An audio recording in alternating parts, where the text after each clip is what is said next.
Hello and welcome to this week's edition of Match Fishing TV. Quite a bit to get through this evening, and I'm joined in the studio to discuss everything that's going on by Tom Scholey. Hello. And Joe Carass. Good evening. Okay lads, let's get straight into it. Tunnel Barn Farm Teams of 4 Winter League, the final round. After 10 hard fought rounds, we finally got to the end of it. And I say that in the nicest possible way because it is it's a really, really good series, this. And it produced... 10 rounds is a long series. It's a long old series. It's popular though, 100 odd guys fishing it. But the winner on the day was Matty Barwell on top 33, which is it's a good peg, but it's not a regular framer. He had 63 pounds just dobbing in open water, which was quite unusual, because normally it's all about dobbing to reeds and whatnot. But he just dobbed in open water and caught them steady away. Second was the ever consistent Adam Wakelin on Jenny's 20. I think he caught on maggots with 53 pound one. And finally, in third place was Sam Brown on high pull 30 with 51 pound 8. Again, dobbing bread with some maggots late. But importantly, there was almost a shift, because Matt Baittek have been leading the way all the way through. Yeah. And it looked on paper in the morning that Guru may be able to catch him, because Map had a bit of a iffy draw. Yeah, they had the infamous high peg 7 where we keep drawing, and Andy Neal only had £2 on the day. So there was always a massive swing, but not quite enough. So Matt Baittek took the glory with 781 points, which incredibly consistent throughout the series. An average of 78 points a round, just isn't it? Brilliant. Very good. But if you look at Guru, 753 in the runners-up spot, that's a lot closer than I think anybody was predicting a week ago. Yeah, there were 48 points in front, Map were going into the final round. So it was obviously a really tall order for him to catch him up, but it almost happened, but Map came out on top. So Guru won on the day, the Yorkers were second? Yeah, second, and Team Maruku were third on the day, which, some teams that don't normally get to the top, so good on them. Been a great series. Been a brilliant series. I mean, Guru came in second, Shakespeare third, and ourselves in fourth with 668 points. So really, really good series. Who was in the Map team? It was Andy Neal, Mark Malin, Aidan Mansfield, and Sean Little. And it's worth saying that they won £1,000 for that. Lovely. There was £30,000 paid out over the series. Wow. Which is, brilliant on Tunnel Barn Farm. And we won £500 for coming fourth. It's worth saying as well that Jamie Hughes won the individual league, as ever. Second year on the trot. What a shock. Yeah, second year on the trot, so brilliant result for him again. Awesome. Okay, now, slightly unusual one, an under-25s festival on Yes. the River Wye. This was something that they tried to get off the ground last year, but they left it a bit late and couldn't get the interest for it. So this year it's run. It's been very generously sponsored by Daiwa. And I was speaking to Dave Roberts about it, and he said it's a really, really exciting event for the future, really. Little bit. Not a big turnout, but, no. As a first step. Definitely. Only 14 sort of fish this year, but he's hopeful that it's something that they can grow going forward. It was won by no stranger to success on the River Wye, Rory Jones. He's obviously in the England youth team, Rory, brilliant angler. He had 4 points. He had a match win on the first day. He drew Bartisham Dairies, which sounds like a lovely place to go fishing, doesn't it? Bartisham Dairies. And he caught 4 barbel and 4 chub on maggot feeder to win the match on the first day with £39, so love of the day. Yeah. And on the second day, he was actually in Hereford itself, and he caught a £15 mixed bag on a variety of methods, a few fish on bollow, a few fish on waggler, and a few fish on flat float. But the lad who Dave Roberts said was his man of the match, because of his age and how well he did, was the second place lad, Will McCrannon. Now, Will is only 15. Off the top of my head, I think Rory's about 24. Yeah. Will's only 15. He had a great day on the first day. He was second in his section. But the performance that caught Dave's eye was the second day. And in going 5 minutes from the end on the second day, Will was still blanking. He hadn't had a bite. And he stuck to it. And then 5 minutes to go, he caught a chub. And that chub put him second in the section. And obviously, he's ended up second overall. Festival, yeah. So, brilliant performance by him. And third was another River Wye regular, Matt Greening. He did ever so well. He won the match on the second day. He had £32 and he caught them on a big loafer float with bread. So that's a nice day's fishing, isn't it? Yeah, proper day's fishing. So, one of those where you strike and there's boosh as the float comes and back. it just stays, your rod stays there. Yeah. It's worth giving the big up to Will as well, because I know that young Jake spotted them, didn't he, a while ago? Did 2 features with Will McCrane. There's another, his mate Rob Swan, isn't there? 2 brilliant anglers. Still at school. I mean, ones to look out for in the future, aren't they? Yeah, definitely. Absolutely. And they've got some good fishing in their area as well, especially at this time of year. Definitely. Excellent.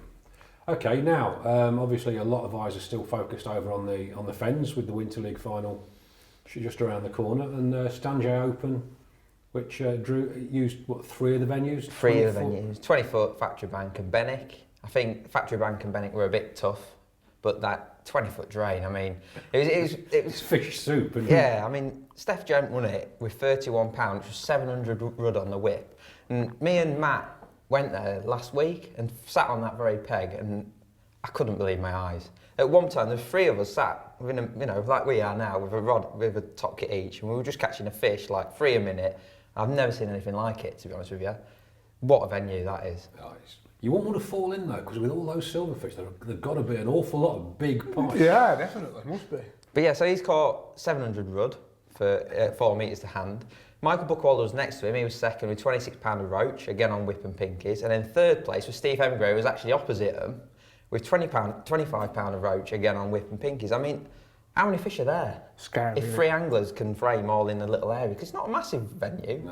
No. It's, you know, it's double bank, but they're pretty close. Yeah, they are. They're not long pegs. I know Michael said to me this morning, he said if him and Steve had fished 7 metre whips, it'd have been just about touching. Yeah.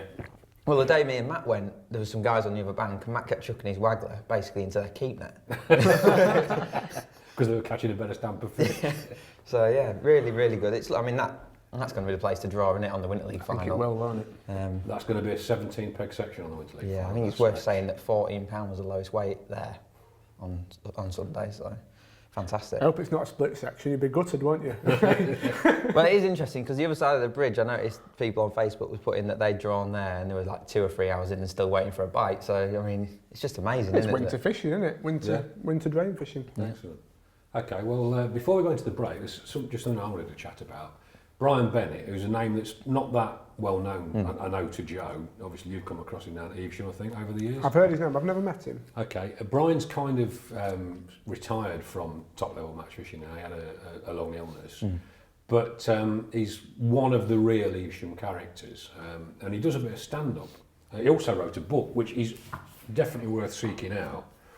It's not the best edited in the world. I mean, there are, you know, whoever sub-edited it wasn't the sub-editor, I think it was probably the tyre fitter.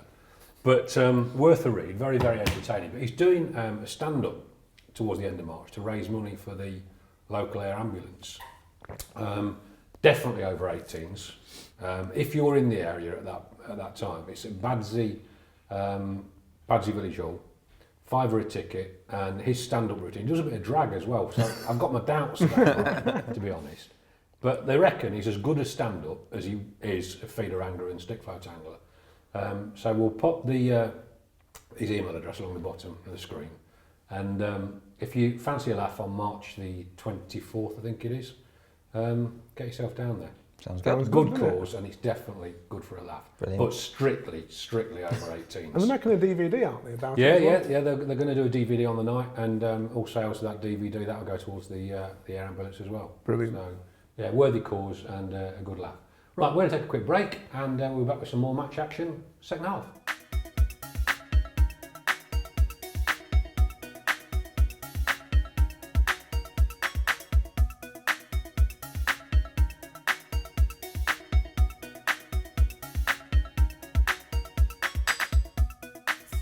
After a bit, once it's all the way through that elastic, it should, but it's not doing, so let's take it again. It's dangling, it's like a swing tip, man. And put it in water, actually.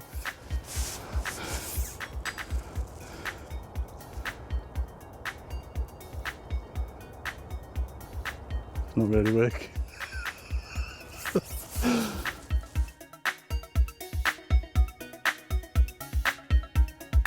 Any difference whatsoever with this view there? Whoa, we're lucky with that one. Snarling coming. Could finish that if I looked. Getting on for a pound, that, innit? Lovely.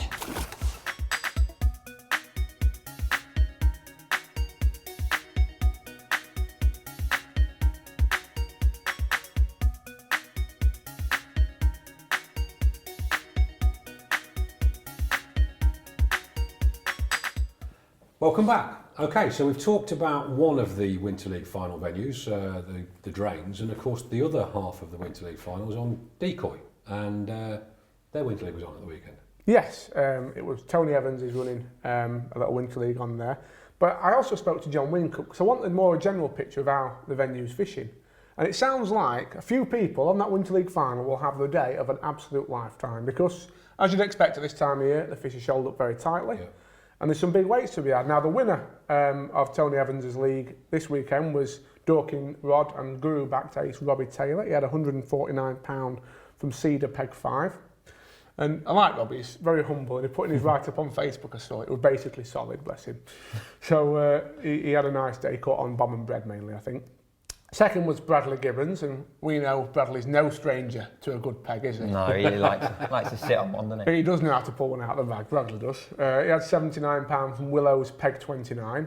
And third was Steve Freeman with £77. Now, Steve was actually bang opposite Robbie, so they were basically catching the same shoal of fish. Yeah.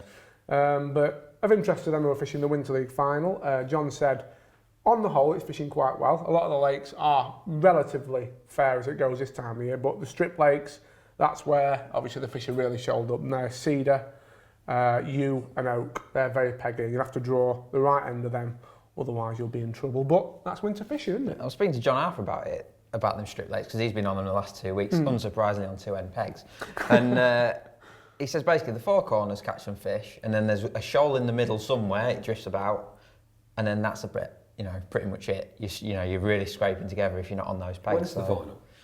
No, not this weekend, next weekend. So they've not got a lot of time to spread out, have they? They won't spread out. No, it needs to get warmer very quick. It took me back, Joe. Remember when we used to go to Woodlands Thirsk? That was exactly the same. Sort of slightly bigger strip lakes there, but there's a shoal in the middle. Same problems. Yeah, 4 or 5 people have a good day, and the rest of you. But I mean, you've just got to make the best of it, haven't you? That's what team fishing's winter about. Fishing, isn't it? Certainly what winter fishing's about. Yeah, definitely. Flask. What you need is a flask. First thing in the kit bag. Okay. A big flask. Yeah. Now the big announcement this week is the team for the European Championship. It's okay. Let's run through it first of all. Alan Scottle, no surprise there. Will Raisin, Matt Godfrey, formerly of this parish, James Dent, Matt Derry, and Callum Dix. Now the notable absence from that for me, obviously they can only have 6, but no Lee Kerry. Odd one. No. Disappointing on a personal level, with him being one of my best mates, but obviously. Matt, let's not get negative. That is a very strong 6. Amazingly strong.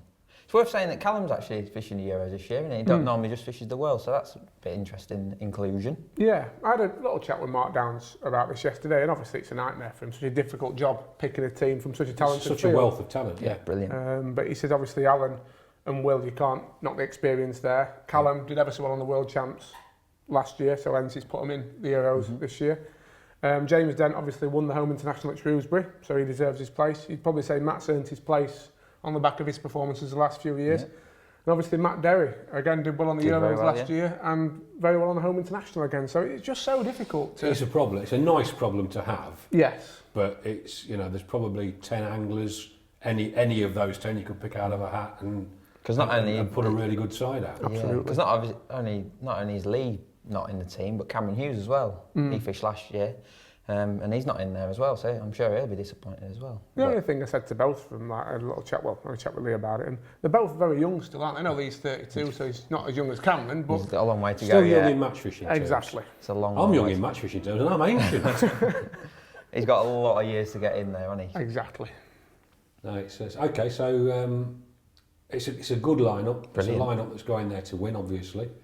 We'll keep our eye out for the other home nations being announced. Now, here's an interesting one. Who's the best angler in the world? Well, we all have our own separate opinions on this, won't we?